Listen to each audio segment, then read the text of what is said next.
중대재해처벌법이 시행된 지 500여일이 지났지만 산업 현장에서 사고는 여전히 끊이지 않고 있습니다. 개선을 위해 정부가 중대재해 감축 로드맵을 발표했는데요. 안전하게 일할 수 있는 환경을 어떻게 만들어 나갈 계획인지 들어보도록 하겠습니다. 고용노동부 류경희 산업안전보건본부장 나와 계십니다. 어서 오십시오. 어서 오십시오. 네, 안녕하십니까. 네, 안녕하십니까. 예. 네, 지난해 말이었죠. 네. 중대재해 감축 로드맵 발표가 됐습니다. 네. 먼저 어떤 내용인지부터 설명을 해주시죠. 네.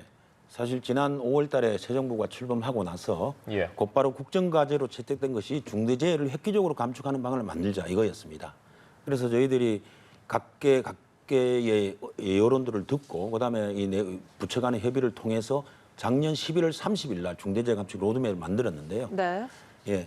그 내용들은 보면 크게 세 가지 전략입니다. 네. 하나는 그 위험성 평가를 핵심적인 재해 예방 수단으로 격상시켜서 자기 규율 예방 체계를 갖추자 이런 내용이고요. 네. 그거는 기본적인 문제 인식이 적어도 법이 아무리 강력하더라도 단속이 아무리 강력하더라도 자기가 스스로 규율할 수 있는 그런 어떤 능력이 부족하면은 마음이 내켜서 하지 않는 것은 효과가 반감될 수밖에 없다. 그런 예. 차원에서 자기 규율 예방 체계를 확립하자 이거였고요. 두 번째는 특별하게 위험한 곳이 많습니다. 특별하게 위험이 많은 곳은 특별하게 취급을 해야 된다. 그런 차원에서 건설 제조, 중대재해의 70%가 여기서 발생합니다. 그다음에 50인 미만 중소규모 사업장, 여기서 80%의 사망사고가 발생합니다. 이런 데에는 특별하게 관리를 하자. 그래서 여기에 행정적, 재정적 지원들을 집중적으로 하자. 이것이 두 번째 전략이고요. 세 번째 전략은 보편적인 제도로서 위험성 평가가 아무리 확립되고 특별 관리를 통해서 취약 분야에 대해서 집중적으로 지원하더라도 개별 근로자들이나 사회 문화적인 의식과 문화가 고양되지 않으면 안 된다. 그런 예. 차원에서 의식과 문화를 향상시키는 작업들을 집중적으로 하자. 이것이 세 번째의 이 전략이고요. 이런 것들을 통해서 적어도 OECD 국가 중에서 우리나라의 중대재해 만인율을 보면요, 38개 국가 중에서 35위입니다. 정말 부끄러운 수치입니다. 그래서 네. 적어도 OECD 평균 수준으로는 가자. 적어도 이 정부 말년까지는. 네. 그래서 0.29명 정도로, 만 명당 0.29명 정도로 이렇게 수준을 낮추어서 중대재해를 획기적으로 감축하자. 이런 목표를 가지고 지금 현재 추진하고 있다 말씀드리겠습니다. 예. 자, 그렇다면 로드맵 발표 이후에 중대재해가 좀 줄었습니까? 로드맵이 발표가 작년 11월 30일입니다. 예. 그렇다 그러면은 사실은 로드맵 발표하고 나서 거기에 따르는 여러 가지 행정적인 후속 조치가 필요하겠죠. 그래서 위험성 평가를 위해서 고도화시키고 그다음에 좀 더 편하고 쉽게 할 수 있도록 하고 그다음에 예산도 반영하고 조직도 확대하고 이런 작업들이 있는데 네. 사실 중대재해 감축 로드맵에 따른 그 효과가 불과 이제 11월 30일이니까 6개월 정도 사이에 곧바로 나타나지는 않죠. 예. 그런 측면에서 뭐 곧바로 그 효과라고 말을 하기는 좀 어렵지만은 전반적으로 보면은 작년 동기에 비해서 올해 중대재해는 한 12% 정도로 좀 12%포인트 정도 줄어들고 있습니다. 네. 그러나 이것이 중대재해 감축 로드맵의 결과다. 이렇게 말하기는 좀 시기적으로는 좀 이른 감이 있고요. 예. 다만 이제 우리가 한번 고민해 볼 수 있는 것은 중대재해처벌법이 시행된 지가 1년 반이 지났습니다. 이 사실 중대재해처벌법은 경영 책임자, 대표이사를 처벌하는 법이거든요. 그래서 전 세계적으로 가장 강력한 입법적 체계라고 볼 수 있습니다. 네. 그래서 여러 가지 뭐 컨설팅을 받는다 대기업이 많이 노력을 했는데 그 결과가 이제 1년 반이 지났는데 효과가 있냐? 그러면 이것이 12% 감축 효과냐? 이렇게 볼 때 조금 부족한 부분이 뭐냐면은 중대재해처벌법은 50인 이상, 50억 이상 현장에 적용됩니다. 예. 아쉽게도 건설업에 50억 이상 공사 현장에서의 중대재해는 10% 이상 늘었습니다. 그래서 이게 대체 왜 이런가 저희들도 고민하고 있는데 네. 기본적인 생각은 단속과 처벌 일변도만으로는 안 된다. 자기가 스스로 마음이 흔쾌히 동해서 하는 그 재해 예방 활동 이것이 중요하다. 그런 차원에서 저희가 자기 규율 예방 체계를 현장에서 좀 더 확산시킬 수 있도록 박차를 가하고 있다. 이렇게 말씀드릴 수 있겠습니다. 네. 그러니까요. 그 자기규율 예방 체계의 핵심이라고 강조하신 것이 예, 위험성 평가인데 맞습니다. 위험성 평가가 구체적으로 어떤 겁니까? 예를 든다 그러면은 이 지뢰밭을 지나는데 이게 지뢰밭인지 알고 갈 때 지뢰를 밟을 확률이 높겠습니까? 모르고 그냥 막 갈 때 높겠습니까? 모르고 모르고 갈 때. 모르고 갈 때 예. 높겠죠. 그런 차원에서 본다면은 산업 현장에서 위험 요소는 항상 있습니다. 네. 이 위험 요소에 어디에 위험 요소가 있는지를 알고 가는 것과 모르고 가는 것은 엄청난 차이가 있는 겁니다. 그래서 그 노사가 합동으로 현장 산업 현장 내에서 어디에 위험이 있는지를 먼저 파악하는 겁니다. 같이 돌아다니면서 네. 파악을 하고 파악한 내용을 가지고 이게 얼마나 위험한지를 결정을 합니다. 그 결정한 내용을 가지고 대책을 마련하고 그것을 전체 모든 근로자들한테 공유를 하고 그걸 가지고 다시 잘 됐는지를 피드백하면서 확인하는 과정. 이 과정이 일상적인 활동으로 지속된다 그러면은 위험을 줄일 수 있지 않겠습니까? 예. 바로 그겁니다. 위험성 평가는 정말 그 자기 규율 예방책의 핵심적인 수단이고 이 방법은 전 세계적 그다음에 ILO라든지 국제기구에서도 이미 검증된 제도인데 우리나라가 10년 동안 해왔습니다마는 사실 제대로 성능을 발휘하지 못했습니다. 여러 가지 규정들 때문에.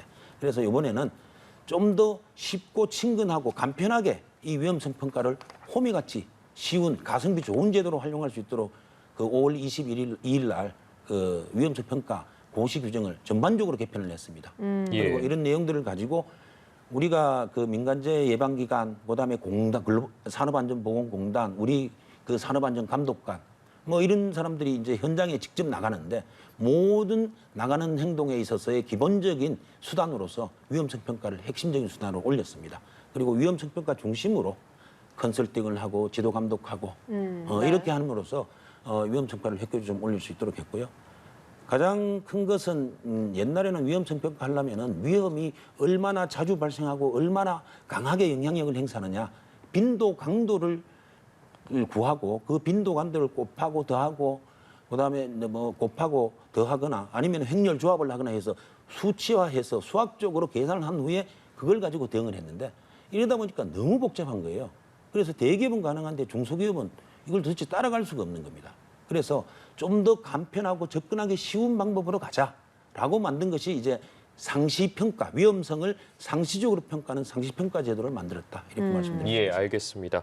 그리고 또 취약 분야를 특별히 관리한다고 하셨는데 네. 구체적으로 취약 분야가 어디고 또 예. 어떤 방식으로 관리가 되는지도 궁금하거든요. 예. 사실 뭐 보편적인 제도로서 위험성 평가지만은 보편적인 위험을 넘는 고도의 위험을 가진 곳은 보편적 제도로 안 됩니다. 예. 플러스 알파가 있어야 되는 겁니다. 그것이 특별관리입니다.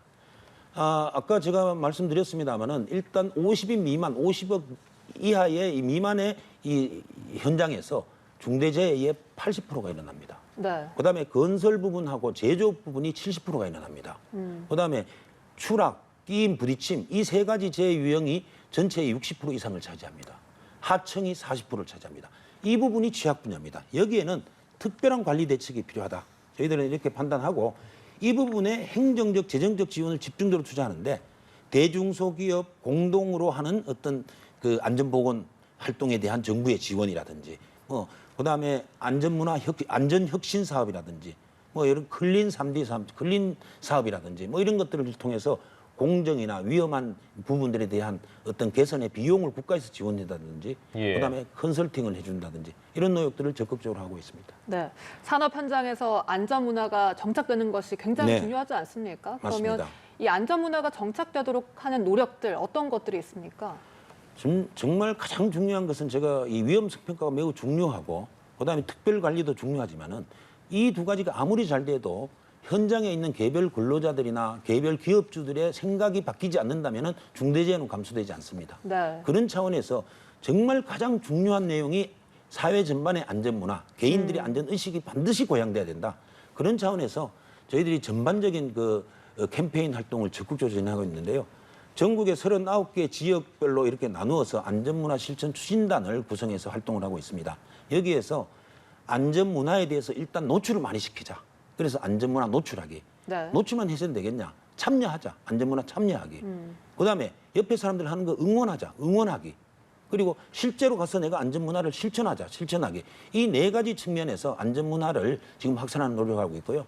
가장 큰 게 이제 일상생활 곳곳에서 가장 적절한 형태의 슬로건이나 캠페인 활동이나 이런 것들을 통해서 안전문화에 지속적으로 노출해서 소위 제가 그게 안전가랑비 프로젝트라고 이렇게 이야기하는데요. 안전가랑비가 국민 모두의 온몸에 이렇게 적셔서 정말 자연스럽게 내면화되는 과정. 그 과정을 위해서 지금부터 나서야 된다. 그런 차원에서 적극적인 활동을 하고 있습니다. 예. 마지막으로 이 감축 로드맵의 추진 과정에서 법령도 좀 개정이 된다고 들었는데 짧게 좀 설명을 해주시죠. 예, 일단 그 개별 근로자들의 책임성도 함께 지금은 이 근로자들은 안전은 사업주가 그냥 만들어주는 거, 예. 나는 그냥 주장만 하면 되는 거 이렇게 지금 생각하는 경향이 있고 안전 재해는 남의 일이다 이런 생각을 하는 경향이 있었는데 이 부분에 대해서 이제 개별 근로자들의 책임성도 좀 역할과 책임성도 좀 강화하자라는 내용. 그다음에 위험성 평가가 있는데 지금 의무화되어 있으면 벌칙 규정이 없습니다. 예. 이것을 의무화하자. 그다음에 안전보건 관련 규정이라든지 이런 부분들도 일정한 규모 이상만 하고 있는데 그 부분을 좀 낮추어서 확대하자. 뭐 여러 가지 내용이 있고요. 그다음에 이 법령과 관련된 여러 가지 규정들이 1220개 조항이 있습니다. 이 많은 조항들이 있다 보니까 기업들에서는 요 내용만 다 하면은 그냥 안전조치 다 한 거야. 이렇게 생각하는 경향이 있기 때문에 이 부분에 대해서 좀 포괄적으로 규정하면서 처벌 규정과 예방 규정으로 이렇게 구분하는 작업들. 뭐 시간이 걸리는 작업도 있고요. 빨리 진행할 수 있는 작업도 있는데 하여튼 봐서 가장 정확성이 높고 효율적인 입법적 체계를 갖추도록 지금 노력하고 있고 정비반을 가지고 추진을 하고 있습니다. 네, 알겠습니다. 지금까지 류경희 고용노동부 산업안전보건본부장과 이야기 나눠봤습니다. 오늘 말씀 고맙습니다. 말씀 고맙습니다. 네, 감사합니다.